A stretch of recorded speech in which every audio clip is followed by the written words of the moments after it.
तर बघा मित्रांनो, मी इथे छानसं असं इथे लिंबाचं लोणचं बनवलेलं आहे आणि हे वर्षभर टिकणारं हे लिंबाचं लोणचं इथे मी आज बनवलेलं आहे. आणि हे जे लोणचं आहे मी कशाप्रकारे बनवलेलं आहे तो व्हिडिओज आपल्यासोबत शेअर करत आहे. तर हा व्हिडिओ तुम्ही शेवटपर्यंत नक्की बघाल, जेणेकरून तुम्हाला मग आणि हे लोणचं पटकन 15 ते 20 मिनिटात करता येणार आहे. तर इथे बघा, मी इथे स्वच्छ धुवून छान लिंब घेतलेले आहे आणि हे 15 ते 20 लिंब मी इथे घेतलेले आहे. आता हे छान धुतल्यानंतर ते छान पोसून घेणार आहे आणि म्हणजे कुठल्याच प्रकारचं इथे पाणी वगैरे यामध्ये राहायला नको, म्हणून छान कोरडं इथे पोसून घ्यायचं आहे. आणि हे बघा, हे जे लिंब आहे ते छान थोडे कच्चे लिंब होते, तर मी ते थोडं 2 ते 3 दिवस त्यांना छान पिकू दिले, म्हणजे एकदम पिवळा कलर येऊ दिला, नंतर त्याचं लोणचं करून घेत आहे. तर हे जे लिंब आहे हे मी आईकडून आणलेले आहे. आईचे इथे मी गेलेली होती तेव्हा मी ते इथे आणलेले आहे. तर इथे बघा, तर इथे मी हे जे हे निंबू आहे त्याचे छान असे इथे छोट्या छोट्या फोडी करून घेत आहे. तर ह्या एका लिंबाच्या आपल्याला 8 फोडी करून घ्यायची आहे आणि जे बी आहे ते पूर्ण काढून घ्यायचं आहे, जेणेकरून लिंबाच्या लोणच्यामध्ये काहीच कडवटपणा लागणार नाही. तर इथे मी पूर्ण बी इथे काढून घेणार आहे आणि ह्या ज्या फोडी आहेत ह्या छान प्रकारे प्रत्येकाच्या 8 फोडी करून घेतलेल्या आहे.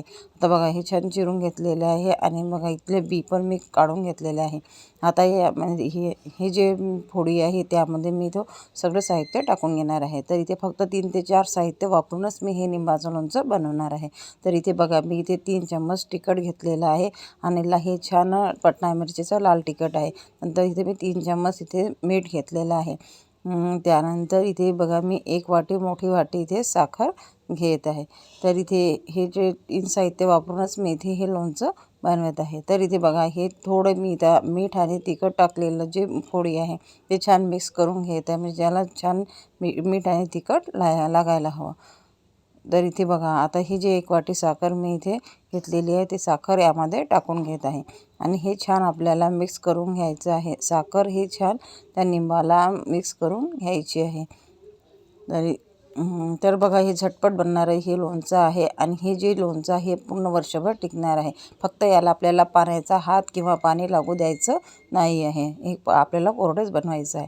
आता इथे बघा, आता हे छान साखर मिक्स झालेली आहे. आता इथे मी 1 कुकर घेतलेला आहे. आता या कुकरमध्ये मी इथे हे जे सर्व जे मिक्स केलेलं सर्व सारण हे टाकून घेणार आहे. तर इथे बघा, हे पूर्ण आपल्याला कुकरमध्ये असंच टाकून घ्यायचं आहे आणि हे जे टाकल्यानंतर आपल्याला इथे याला 2 ते 3 शिट्या द्यायच्या आहे.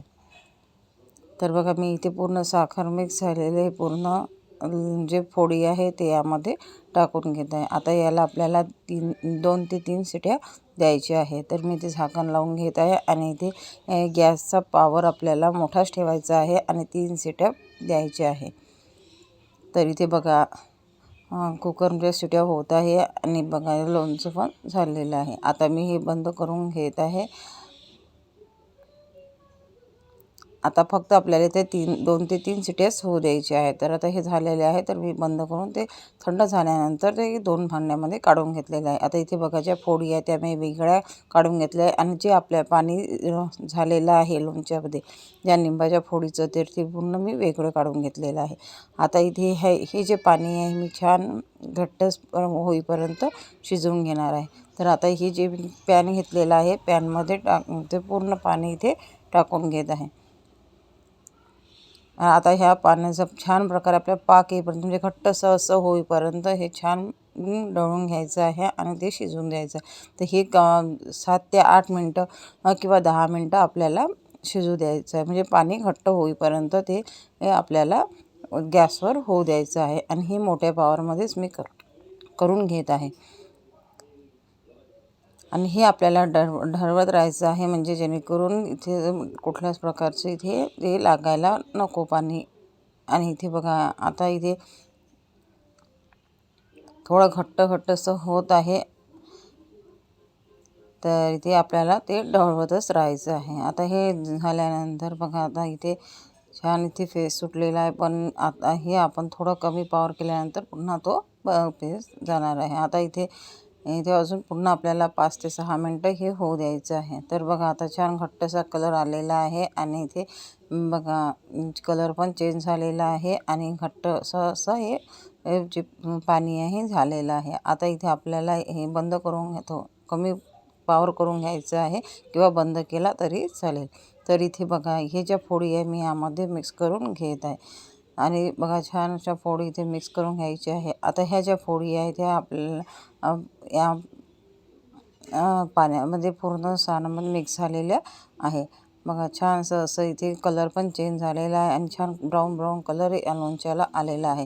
तर बघा किती सुंदर असं हे 15 ते 20 मिनटात हे लोणचं तयार झालेलं आहे. आता हे जे लोणचं आहे मी थोडं थंड झाल्यानंतर एका बाउलमध्ये काढून घेणार आहे आणि हे आपल्याला काचेच्या भरणीमध्ये भरून घ्यायचं आहे. धन्यवाद.